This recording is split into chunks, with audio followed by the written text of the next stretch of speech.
They say age is just a number. Let's discuss. Welcome to the second episode of Ocha. My name is Agrim Prakash.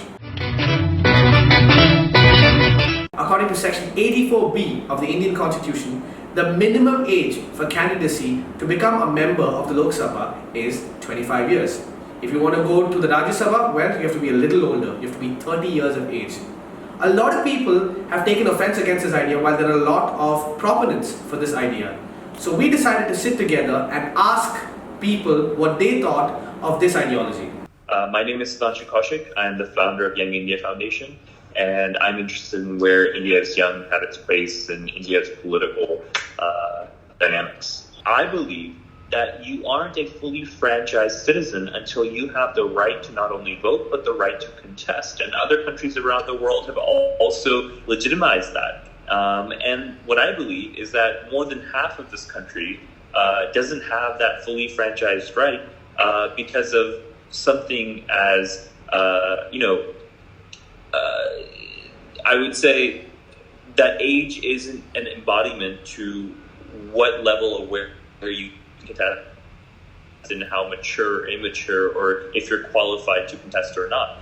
So my argument is there's intervention from government, like we're saying, to decrease the age of candidacy, to decrease legal barriers or societal barriers. Young people will participate. There's this common saying that young people aren't political. That's bullshit. Young people are political. It's on our everyday lives. The Instagram posts that you make, the face that you make in that Instagram post, the setting in which you make that face in that Instagram post is all political.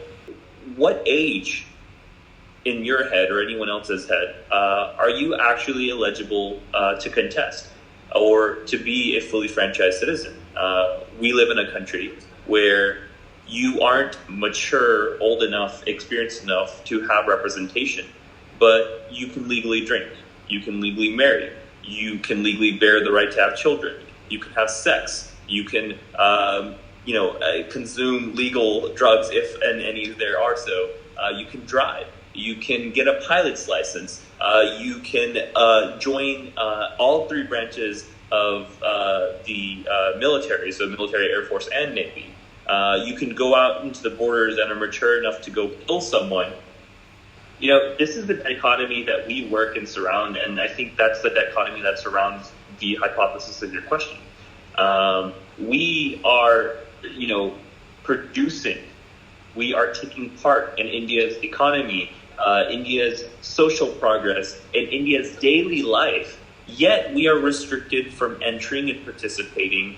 I think that young people, old people, and different generations, if they're allowed to participate in different areas of India's social economic spheres, then they should also be allowed to politically participate. If I'm a tax-abiding citizen and I'm giving my tax money to India's government, if I am a law-abiding citizen and I'm contributing to India's economy, India's social structure, then I should be allowed to contribute to India's political structure, right? It's as simple as that. And once you're saying, oh no, this position comes with this metrics or this age, think about it this way. Now, not everyone is of the opinion that there shouldn't be a minimum age of candidacy. In fact, there is a huge group of people who are vocal about their support for this minimum age of candidacy. To understand this perspective, we had the opportunity to speak with Mr. George Lawrence George, former staffer at the office of Dr. Shajeer and current chief of staff to a Congress MP based out of Kannur. So I am George. I work in the intersection of politics and policy making, basically. So at this moment, I am currently doing a role of a private secretary to a member of parliament from Kerala. For the last couple of years, I have been actively engaging myself in politics. I do believe that young people should participate more in political activities, but I think there should be a minimum age for contesting elections, especially in a democracy as vibrant and diverse as India.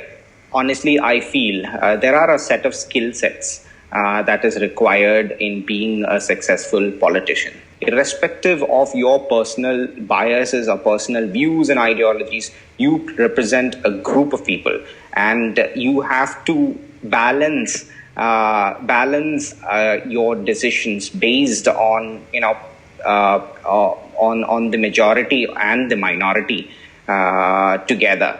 So it requires a certain amount of experience. When I say experience, I'm not discriminating young people from the older generation, but it's about sharpening the skill for restraining yourself from making mistakes that could create unintended consequences later.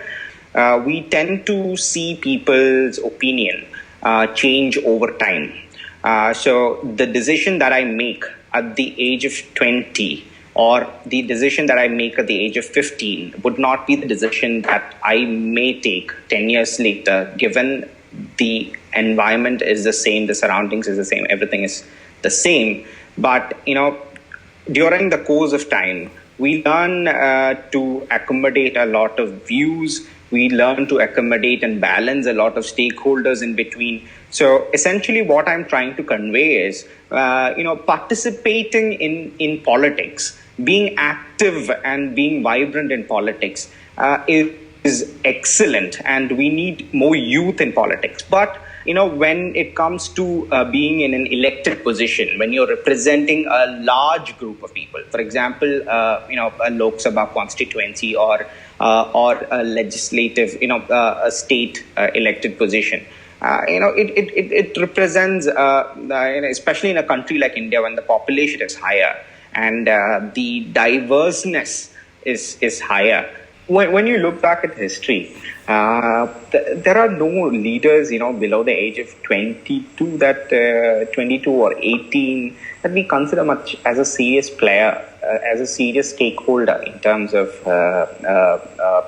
policy making or running a government, or representing a large group of people in an elected position, because in a democracy, we have an established system of governance, and not always the arguments that we vouch for, the policies that we vouch for. It may not win all the time, but that does not mean that they are wrong decisions or they are the right decisions that have gone wrong. It just means that was not the will of the people at that point in time. When we look at history, we can see that leaders below the age of 18 or 20 are very rare.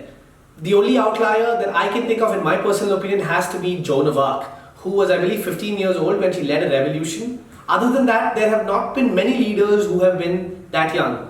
Maybe leadership does require a certain amount of exposure, a certain amount of experience, and a certain amount of support from peers. And for that to happen, maybe you have to be a certain age.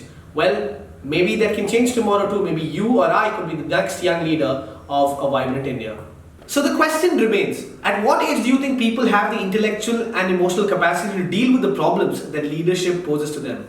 Tell us what you think in the comments below. Until next time, this is Agrim Prakash signing off.